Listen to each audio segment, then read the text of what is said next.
Hace un año, durante una asignación en el estado de California, fui con un presidente de estaca a visitar a Clark y a Holly Fales y a su familia en su casa. Me contaron que hacía poco habían recibido un milagro.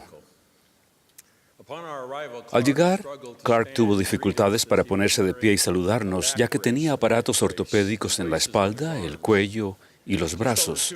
Hacía solo 2 meses, Clark y su hijo Ty y unos 30 hombres jóvenes y líderes emprendieron una actividad de aventura extrema al ir de excursión a la cima del monte Shasta, que está a 4.322 metros, uno de los picos más elevados de California. Al segundo día de la rigurosa caminata, la mayoría de los alpinistas alcanzó la cima, un logro emocionante que fue posible gracias a meses de preparación. Ese día, una de las primeras personas que llegó a la cima fue Clark. Luego de un ligero descanso cerca del borde de la cumbre, se puso de pie y empezó a caminar. Al hacerlo, tropezó y cayó de espaldas por el borde de un acantilado, sufriendo una caída libre de 12 metros y luego una voltereta fuera de control por la gélida ladera, otros 91 metros.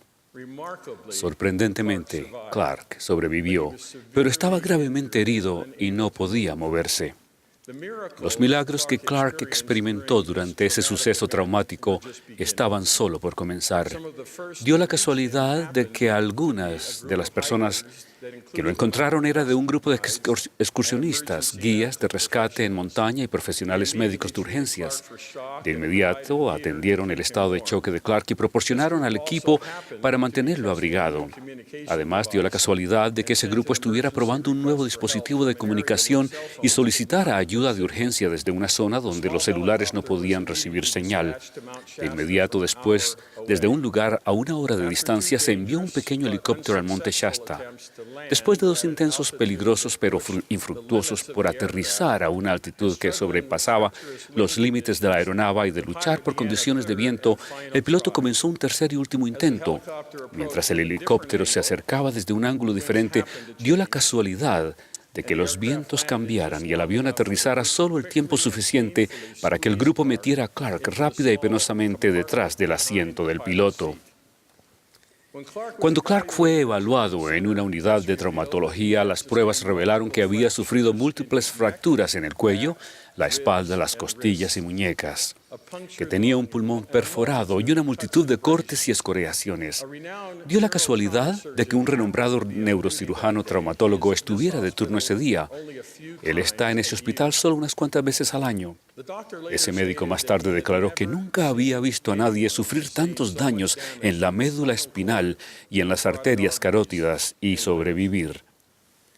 No solo se esperaba que Clark viviera, sino que volviera a recuperar toda su movilidad. El cirujano, describiéndose a sí mismo como agnóstico, dijo que el caso de Clark iba en contra de todo su saber científico sobre lesiones neurológicas y solo se podría describir como un milagro. Cuando Clark y Holly terminaron de contar ese intenso relato, me fue difícil hablar. No fue solo debido a los milagros obvios, sino debido a un milagro mayor. Tuve una profunda impresión, un testimonio espiritual, de que Holly y cada uno de los 5 hermosos hijos que estaban sentados en la sala alrededor de sus padres tenían tal fe que podían haber aceptado cualesquiera hubiese sido el resultado aquel día y aún así habrían prosperado espiritualmente. Clark y Holly y sus 2 hijos mayores, Ty y Porter, están con nosotros hoy en el centro de conferencias. Al reflexionar sobre la experiencia de la familia Fales, he pensado mucho en las circunstancias de tantas otras personas.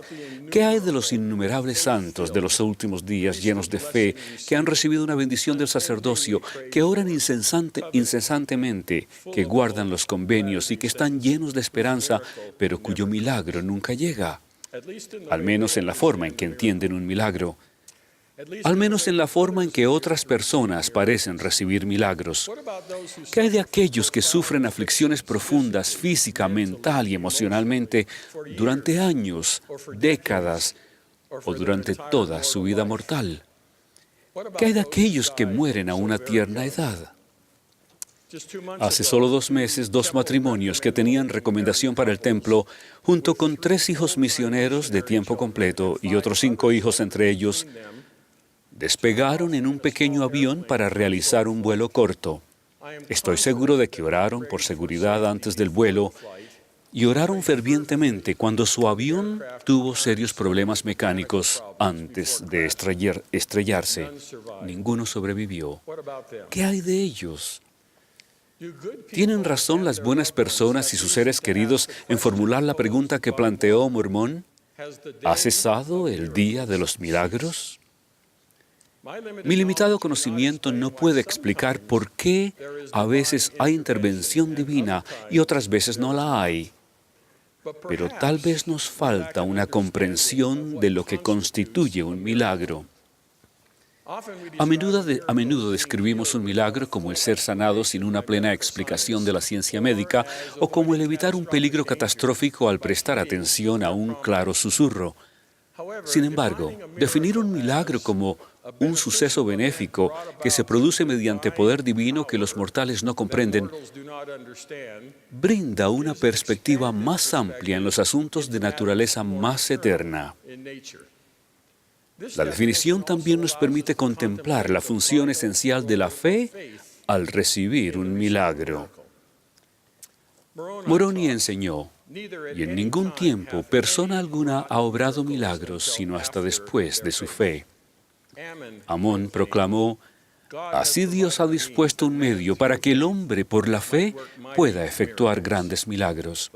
El Señor reveló a José Smith, porque yo soy Dios y mostraré milagros a todos los que crean en mi nombre. El rey Nabucodonosor ordenó a Sadrach, Mesach y Abednego que adoraran la estatua de oro que él había levantado como un dios con la amenaza, porque si no la adoráis, en la misma hora seréis echados en medio de un horno de fuego ardiente. Luego los provocó diciendo, ¿y qué dios será el que os libre de mis manos? Esos 3 devotos discípulos dijeron, si es así, nuestro Dios a quien servimos puede librarnos del horno de fuego ardiente. Y si no, has de saber, oh rey, que no serviremos a tus dioses. Ellos tenían confianza plena de que Dios podía salvarlos, y si no, tenían fe absoluta en su plan. Asimismo, en una ocasión, el elder David A. Bednar le preguntó a un joven que había solicitado una bendición del sacerdocio, si es la voluntad de nuestro Padre Celestial que en tu juventud seas trasladado por la muerte al mundo de los espíritus para continuar tu ministerio, ¿tienes la fe para someterte a su voluntad y no ser sanado?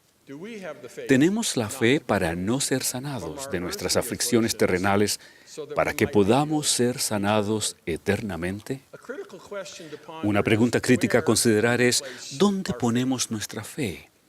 ¿Está nuestra fe centrada en simplemente querer ser aliviados del dolor y del sufrimiento? ¿O está firmemente centrada en Dios, el Padre, y en su santo plan? ¿En Jesucristo y en su expiación? La fe en el Padre y en el Hijo nos permite entender y aceptar su voluntad mientras nos preparamos para la eternidad. Hoy les testifico de los milagros. Ser hijo de Dios es un milagro. Recibir un cuerpo a su imagen y semejanza es un milagro. El don de un Salvador es un milagro. La expiación de Jesucristo es un milagro. La posibilidad de la vida eterna es un milagro. Aunque es bueno orar y trabajar por la protección física y la sanación durante nuestra existencia mortal, nuestra atención suprema debe centrarse en los milagros espirituales que están al alcance de todos los hijos de Dios. Sin importar nuestra identidad étnica, sin importar nuestra nacionalidad, a pesar de lo que hayamos hecho, si nos arrepentimos, sin tener en cuenta lo que se nos haya hecho, a todos se nos concede el mismo derecho a esos milagros. Estamos viviendo un milagro y tenemos más milagros por delante. En el nombre de Jesucristo. Amén.